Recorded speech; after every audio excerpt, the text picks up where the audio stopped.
So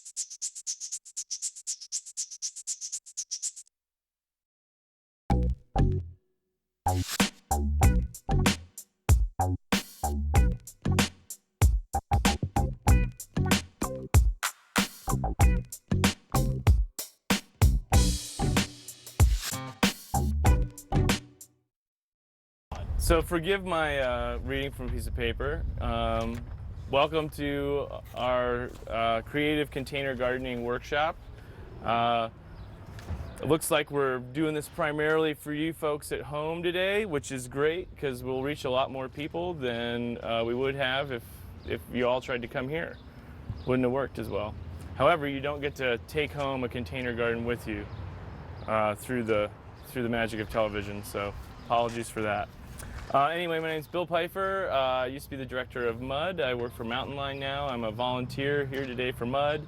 I'm not really much of a gardening expert. I've really only been gardening for about 4 years, so I consider myself, pretty much a beginner. But I have gotten to play around with some of these techniques in the last couple of years, and I think they're really neat. And I can't give you a lot of wisdom because I really think that, gardening, when it really comes down to it, is working in a particular place over and over again for a number of years. It's kind of a lifetime hobby. And if you move somewhere else, you kind of have to start back from square one in a lot of ways because you have a whole new set of problems. But in any case, we're here today to just kind of share some of our knowledge with you and maybe give you some ideas of how you can grow more food if you just have an apartment or a small yard. Which is my problem at home, is I just don't have a very big yard. So first off, why would you want to garden in like pallet gardens or topsy-turvy tomatoes or something like that? So the number one reason is you have limited space. A lot of people in Missoula now, a lot of the new housing that's going up is obviously like not as many big yard places. There's a lot more apartments. So in a lot of cases, you might not have as much room as you want, but you'd still like to grow some food. And some of these techniques would work really well on a balcony of an apartment, provided that you're in a spot that's facing the right direction. You probably wouldn't want to do it on the north side of a building, but we'll get to that in a minute. Another reason you might want to try it is that you have limited light. Maybe you only have a small area on your property that gets good light, and you're trying to think about how can I cram a bunch of stuff into that area. Maybe you have really bad dirt at your house. This is something that happens, in a lot of places. People try and grow in the dirt that's in their yard, and for whatever reason, maybe there's a spruce tree or other plants, all sorts of reasons why you might have like pH problems, something like that. If you garden in a container, it's kind of a closed system, so you can create the dirt that you want to have in there. So it gives you a little bit more freedom that way. The downside of container gardening is the size of your plants. There's just some plants that just aren't really going to work too well in containers. The first year I was container gardening, I tried to grow some potatoes in one of my boxes, and they soon became the only thing in my boxes because they were just giant, and I think we got maybe 6 or 7 potatoes by the time it was all said and done. So it wasn't worth the space. But another thing you can kind of play with is we have a short growing season here in Montana, so you don't have quite as long a time period to grow food in. And with movable containers, you can put them in places where they'll stay warmer. In the case of gardening in buckets, you can even go so far as to bring plants inside if you're going to have a frost. And a lot of times that'll extend your season by a couple weeks. And it can also help you garden and get started earlier in the season. The reason for that is that a lot of times plants really like warm soil in order to germinate, in order for the seeds to sprout. And if you have a container garden, because that dirt is up off the ground, it might get some more sun, and sometimes it warms up a little bit faster than the actual soil in the ground. So those are just a few of the reasons you might want to try container gardening. The next thing I want to talk about is where to put your garden. Really the most important thing is aspect. And aspect is basically the word we use to describe where the sun hits a particular place. So The sun tends to move from east to west. So here where we're at right now, we're at Mud. So the sun usually rises over by the M, pops up into the sky, goes right over top of us, and then sets in the west. We all know this, but a lot of times people don't really think about that before they put their garden into a spot. So aspect is really important because it really dictates how hot and how dry or how cool and how wet a particular place is going to be. And in some cases, it can even dictate whether you can grow anything at all. So the sun tends to move through the southern half of the sky. Because we're in the northern hemisphere, the sun doesn't move directly over our head like it would if we were at the equator. So for that reason, most of the time, the north sides of buildings are not a good place to put your garden. The reason being is they just don't get any sun. Generally, if you read anything about gardening, and once again, I'm a beginner, but I've figured this out, you want to put a garden at least 10 feet out from the north side of any kind of a structure, just to give yourself enough clearance so that the sun will get up over the building and you won't have your garden in the shade. For things like pallet gardens, which we sometimes, ooh, I almost took that out. Pallet gardens, which we sometimes stand up. So we'll stand them up and we'll show you after we build it here.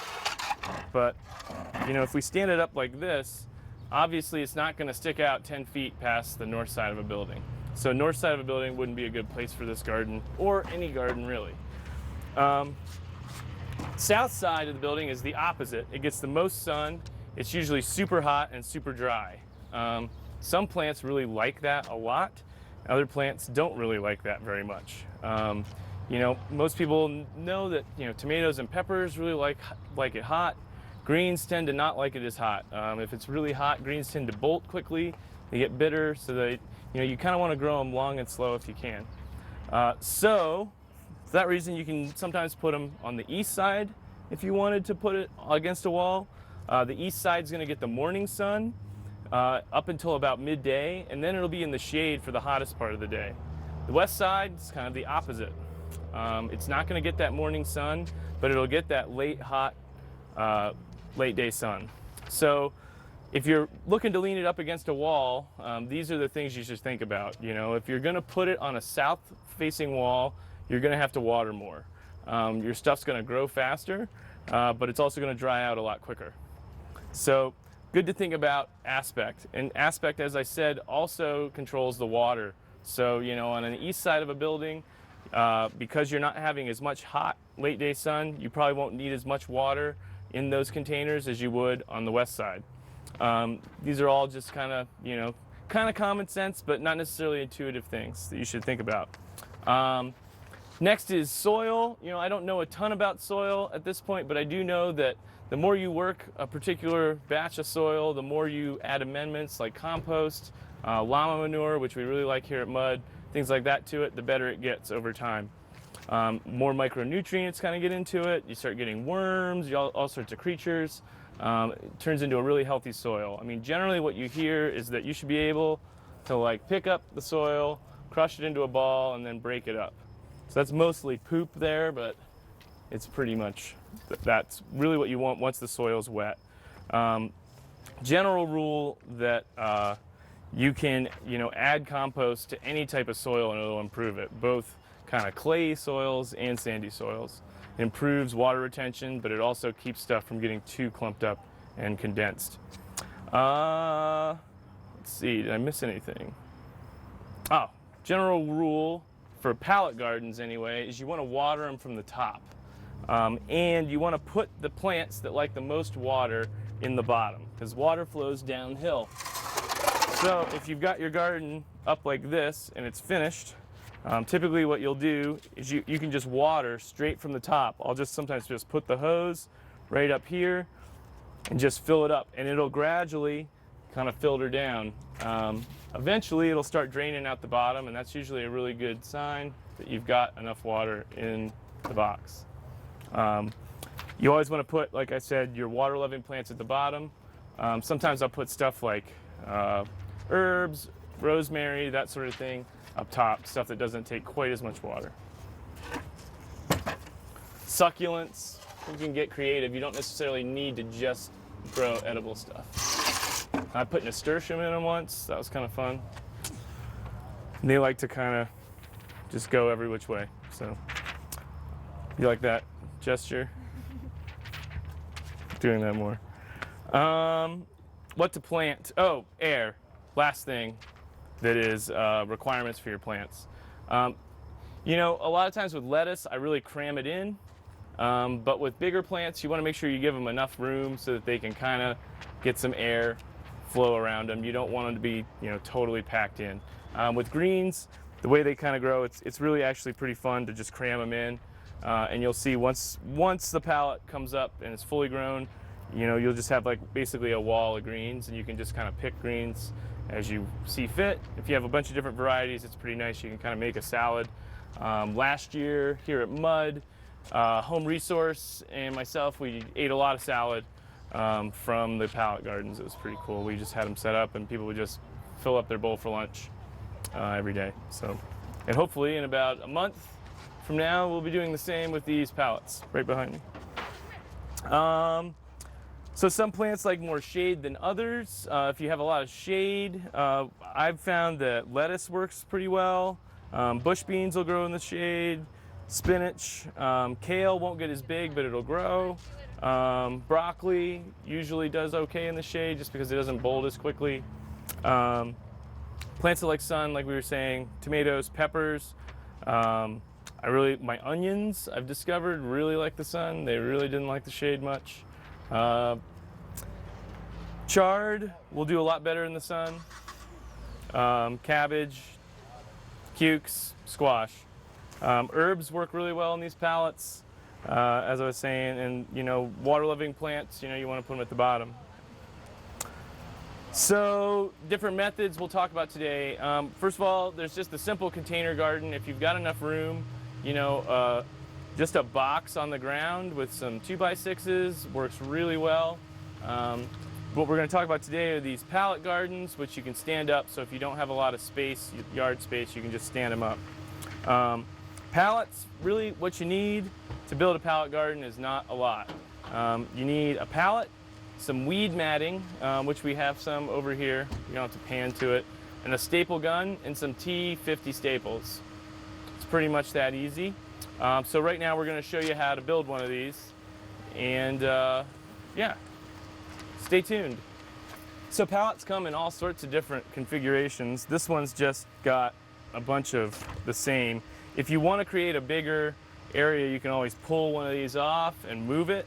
So for example, if you wanted to make this bottom box a little deeper for like bigger plants, you could just pop this thing off, move it down, and re-nail it down. Then you have a little bit of a double box there. For the purposes of this, we're just going to keep it simple, keep them all the same, which will work really well for greens, herbs, stuff like that. So first thing you do is just flip the thing over. Get your weed matting. We have an industrial amount. You don't need this much. You can just get a little roll. Generally, you want the fuzzy side in. And then what we do is we just kind of stretch this over this guy, like so. Two tools you'll need: the staple gun, some T50 staples, box cutter, X-Acto knife, something like that. Because usually we staple it on and then you can just trim it off, trim it to fit when you're done. So let's try not to waste too much since we're into sustainability. That's our thing.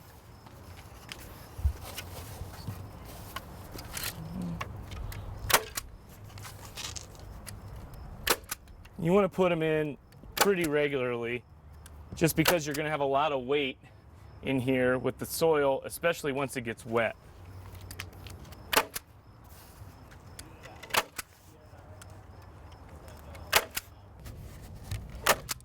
Couple in there, since this is going to be the top. Then you just want to stretch it as tight as you can down to the next spot. Oh, I kind of forgot. Well, I kind of screwed up here a little bit, but we'll just make it work. I kind of like the flat ones better than these ones, but these are the ones we got donated, so that's fine. But you kind of want to get them so that you normally want it to overlap a little bit more than this one does. As we go down, it'll work out,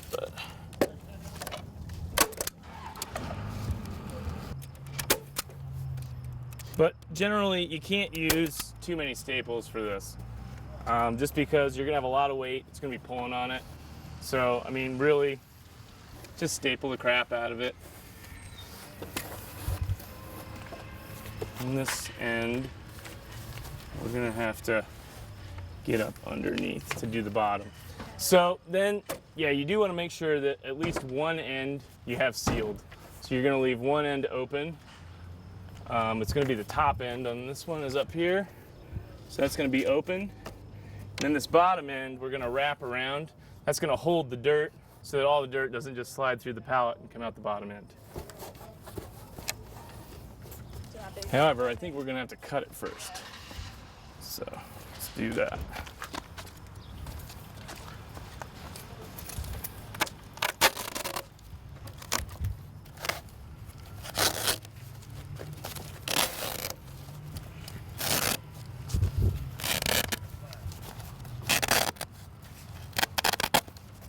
Don't cut into your foot. That would be a bad idea. You want to make sure you come out here far enough so you have plenty to work with. But you probably aren't going to have this much weed matting. You're probably just going to have a small roll that you purchase at the store. But yeah, we'll leave ourselves plenty of slack here just to get this around.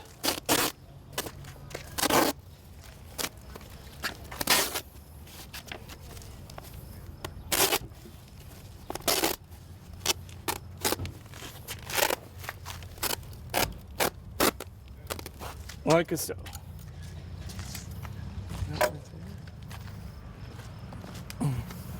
Then what you can do is just stand it up, stretch it this way,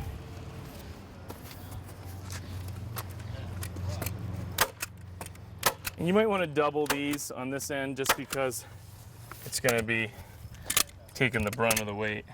If you guys want to just kind of pull down on that and hold that up for me. Yeah, it's good to have a friend to help you.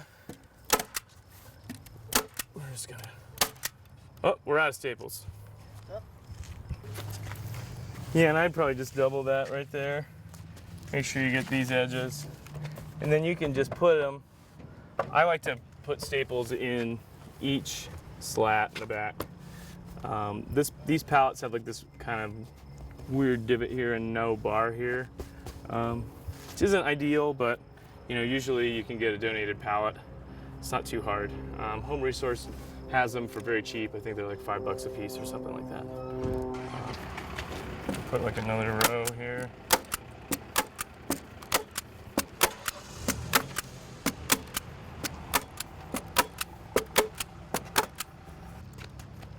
This is low bagger. There we go. And just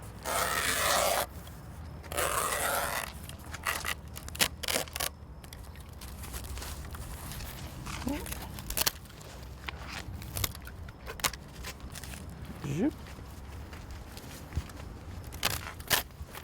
Just like that. And as I said, we'd want to go through, maybe put some here on the back side on each of these bars. But this is now the bottom of your pallet. So you're gonna lay it flat. Fill your, oop, it's on my shoe. Fill your dirt in here. Then we're gonna plant it. I like to plant them flat and let them basically get rooted. And the other thing is, as you water them in, as you water in your plants, the dirt's gonna start to congeal together and kind of, you know, basically bind. And that way, these slats aren't very big, but when you stand it up, if you've been watering it for like 3 weeks, most of the dirt's just going to stay right in here. It'll be nice and water compacted all the way down. Sometimes it'll settle a little bit when you first do it, you know, the first year. So that's something to be conscious of. It might be good to just, what I'll do a lot of times with them, fill them up, water them for a few days with nothing in them, stand them up, you know, shake them, get that dirt to settle down a little bit, maybe add a little bit more up top if I have to, water it again. And once that dirt starts to get kind of solid as like one mass in there, then plant it. Really easy to do that. You're just gonna make your rows. I usually just use my finger. You wanna look at the seed packet to see how deep you want your seeds. But generally, you know, what I'll do is just put my fingers through there, put about a 1/2 inch deep little channel, plant my lettuce, my spinach, whatever, in there, cover them up and water them, let the sun hit them, wait for them to come up. Once they come up, let the roots get established, give them maybe at least a week, sometimes 2, I don't know.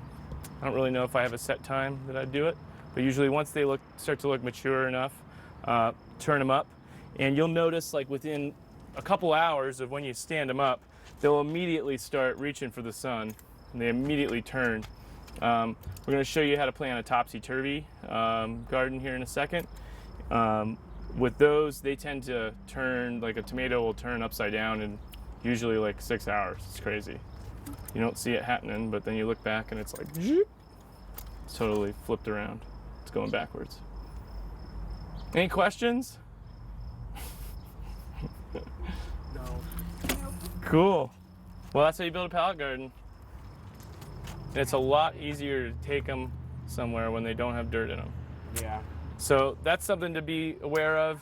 You want to build it. You can build it anywhere, but you want to fill it pretty close to where you're going to put it. So think ahead, which is why we went through all that stuff at the beginning about where to locate your garden. Because, you know, if you put it in the wrong spot, sometimes it can be a real pain to move it to where it needs to be. So, cool.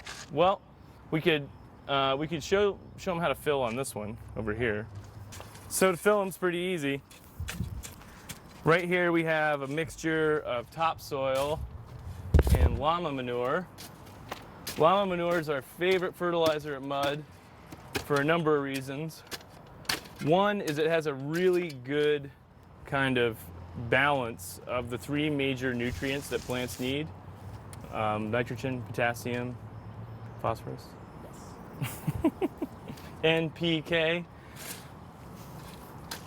In any case, it has a really good balance. The other great thing about llama manure is that it doesn't burn your plants. You don't need to compost it for a long period of time to let it mellow.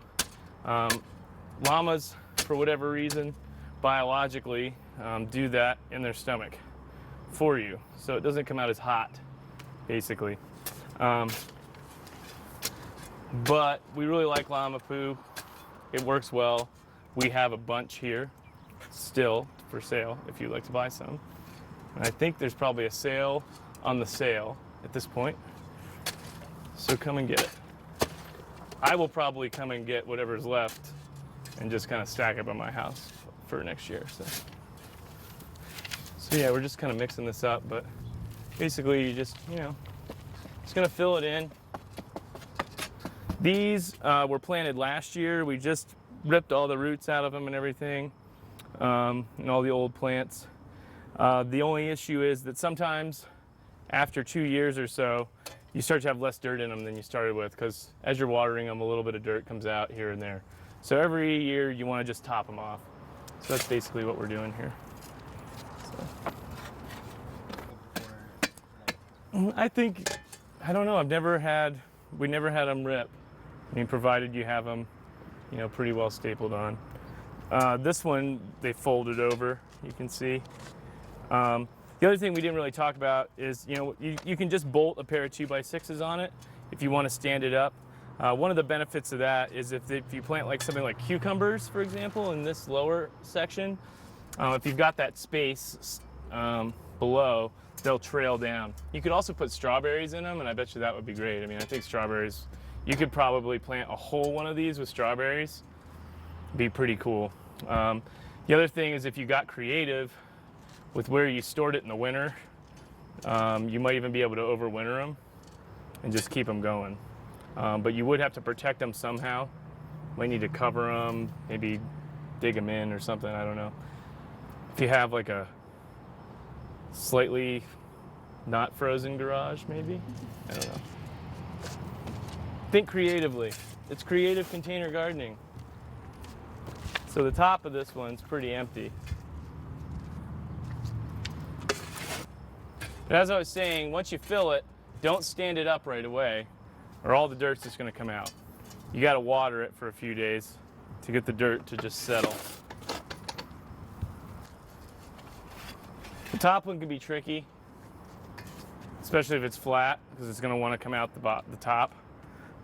That's what I've done here today is we just rested them just on this 6-inch curb here.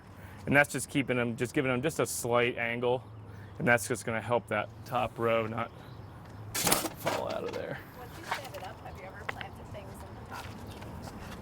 In the very top, yes. Yes. That's what I did with nasturtium. Put the nasturtium in the top. But it was hard keeping it wet. It dries out really quickly, and but that's something you can think about where you put it. Like if you put it on maybe on the southeast corner of your building, if you got a southeast corner, keep it you get plenty of sun throughout the day, but it'll start to shade in the here in Montana the hottest part of the day is now. It's kind of weird. I grew up back east where the hottest part of the day is usually like 1 or 2 p.m. And here, because the day is so much longer, a little further north, a lot of times it doesn't get to that really hot time until 6. So that's really, a good time to think about, if you're gonna have shade at some kind of day, that's usually when I like to have it. Just, unfortunately I don't have that option at my house. I have a bunch of trees, give me a lot of morning shade. So I really take advantage of that late evening sun, but if you have the ability to move it around, do it. So anyway, that's pretty much in. That might need to be replaced soon. And we can just water it. And I don't think we should plant it just because I don't think it's ready to be planted. But it's pretty simple. I think the other workshops have probably demonstrated some seed planting techniques, but they're no different because they're in here. So why don't we do a topsy-turvy? Second thing we're going to show you how to do is what we call a topsy-turvy plant. This is the easiest thing you can do. I think this is idiot-proof. But then again, I haven't seen it all yet, so maybe I'll screw this up soon. But basically, all you really need is a bucket. And you just put a hole in the bottom of it. It's nice to have a rope or something like that so that you can raise and lower it pretty easily. I hang these from the corners of my house or from a pergola on my deck. These are great for tomatoes. Perfect. That'll work great. Strawberries. We were thinking maybe you could do cucumbers out of them or something. You could try beans. I don't know. Get crazy. Experiment. So far, what I've used them most for is cherry tomatoes. Cherry tomatoes work really well in them because, one, the fruit itself is not really heavy. Like you probably wouldn't want to do a beefsteak tomato out of them because basically what will happen is once you get a bunch of tomatoes, they're all just going to go like this, and it'll be like a rope. It'll be like this braided rope of tomatoes, so it'd be kind of weird. But with the cherry tomatoes, they tend to branch out, and indeterminate varieties of tomato tend to flower throughout the season, and I think they're just perfect for these because if you put like a good cherry tomato in one of these, pretty much from about the 1st of July until it gets too cold, you have cherry tomatoes for salads, just to pass by and grab one and eat them. So good. Nothing like tomatoes that you grow yourself. Nothing like them. It'll be the best tomatoes you ever ate, and you'll never go back. So, real simple. To build one of these,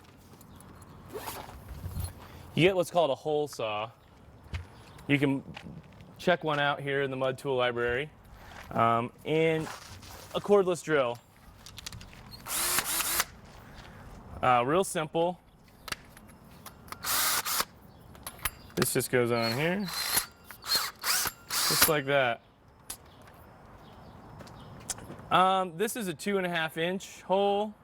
If you get bigger than this, you can thread a larger plant through, but then you might want to consider putting a little weed matting in here, just to keep the dirt from coming out. If this hole gets too big, you know, when I looked this up online, I think I watched how to do this on YouTube perhaps, you can just put a little piece of weed matting right here in the bottom, put it in there. Usually before you put in the plant, thread the plant through. What I'll usually do is take a circle of weed matting, cut a slit in it at one side so that I can kind of wrap it around the plant. The other thing you can do is actually, I've seen this done, is you actually put it over the plant. You basically, you know, cut the hole and just kind of very gently thread the plant through the weed matting. I don't think you really need to do that. You can just flip it around. Oh, you want to just do one? Let's do it. It's a little wet.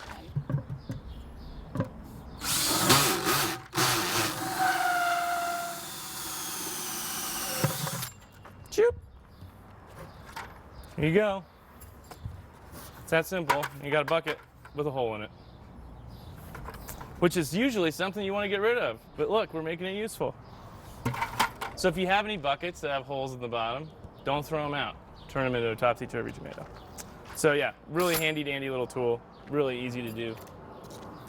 So like I said, you usually want to suspend them somehow, especially when you're working on them. The first time I did this, I put the plant in, holding it. I was like holding it, I got the plant in, and then I realized I was by myself. I was like, now what do I do? I'm kind of stuck here, I can't do anything with this. So I learned, you know, for this one, I just have this piece of rope that I found in the back of my car. But usually what I'll use is just a cam strap. You know, you can find them at a rafting store or whatever. It's like a strap. It's got the little buckle on it that you can press and move. That's really handy to have because you can kind of raise and lower it. A lot of times when you're growing it, you know, it's fine to have it up here, but when you go to water it, it's kind of a pain to water. Sometimes you can like sneak a hose up into the top of it, but you always water them from the top. You know, you're not trying to water them through here. So a good thing to do when you have that strap is you can just, you know, kind of lower it to about there, which is a good height for your watering can. And that way, you know, you can raise and lower it pretty easily. It also makes it really easy in September if we get an early frost. If your plant isn't too giant, you can, you know, maybe free some space in your closet and just bring this little guy inside, hang him up in there for the night, save him from usually what's a first frost that is usually followed by a couple more warm days. So, you know, if you can protect your plants for that one cold night, you can usually get, you know, a bunch more days out of them. It's always a sad, sad day when the tomato plants die. So anyway, we're going to show you how to put this thing together. So it's really simple. I'm going to take this guy out of here. Do we have some, oh, we should wheel that dirt over. So you're just going to flip them upside down. Shoop. Comes right out. Do you want to help me with this, David? This is sometimes a two-person job. So, well, first of all, we should secure this so that we don't have that falling. So I'm going to feed this guy in here, and I just want you to kind of slowly help him through. And patience is a virtue when you do this. You got to just be really gentle. Yep. And if you break a, you know, you can kind of raise and lower it. If you break a branch, it's not the end of the world usually. Tomatoes are vines. They'll grow back. Yep. And like I said, the smaller they are, when you do this, the easier it can be. Yep, we only got one or two more branches. There's one more here at the bottom.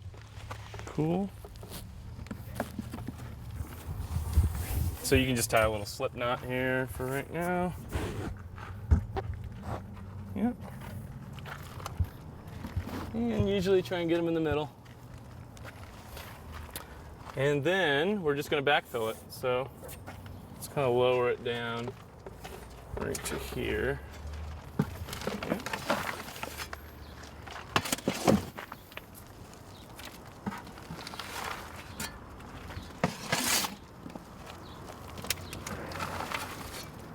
And you don't have to fill it all the way to the top. Usually I fill it about 2/3 to 3/4.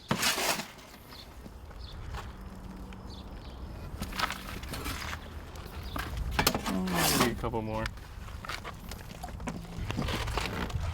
And this rope's a little dry rotted. The other thing about the strap is it tends to move a little easier.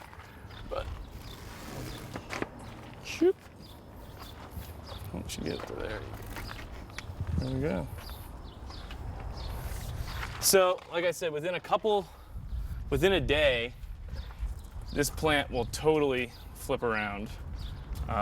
All these branches will rotate so that they're facing the sun. It's really kind of cool to see. Plants don't really care which way is up. They just care which way the sun is. So, whoop. We don't have the best. This is the other reason that the cam strap is kind of nice. But here, we're just going to tie it onto here for right now. Cool. Should be good. And let's give him some water. He'll perk right up. Usually, tomatoes like to be watered and then dry out and then get watered again. So usually just throw this in here and give them a really good soaking, every couple days. I usually just water it until it starts coming out the bottom.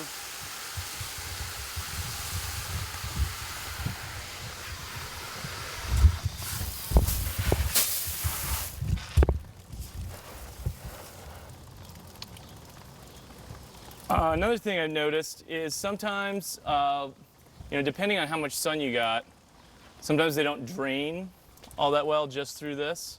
So a few of mine, I'll actually take just like a 1/4-inch drill bit or something and just put a couple more drainage holes in here, and that'll just help them stay draining. It just kind of depends on how much water your soil holds. But yeah, that should be. He was really dry, so. So I think that's all I've got. So try it at home. It's real easy. Come to Mud. You can borrow your tools here. Come over to Home Resource. You can get yourself a pallet. You might be able to find yourself a bucket that has a hole in it. And go to work gardening. It's really fun. I enjoy it. Thanks, everybody. Wow, it's my first gardening show. Very interesting.